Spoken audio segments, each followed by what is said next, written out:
తులసి మీడియాకు స్వాగతం. ఇవాల్టి రోజున సోలింగరం తమిళనాడు టెంపుల్ దర్శించాము. అక్కడ ఉన్న నరసింహస్వామి వారు ఎంతో అందముగా కనిపించారు.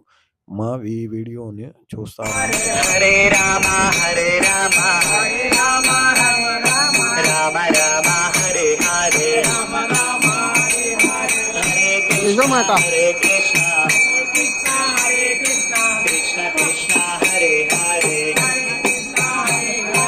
హరే రామ హరే రామ. ఓం నమో నరసింహస్వామినే నమః. ఓం నమో నరసింహస్వామినే నమః. ఇవాల్టి రోజున మేము నరసింహస్వామిని దర్శించాము. అక్కడ మాకు ఎంతో వైభవంగా దర్శనం జరిగింది. ఇందులో మేము దిగువ పల్లాలు గ్రామం నుంచి వచ్చి నరసింహస్వామిని దర్శించుకున్నందుకు మేము ధన్యవాదాలు తెలుపుతున్నాము. హరే రామ సంకీర్తన చూసి తరిస్తారని ఆశిస్తున్నాము.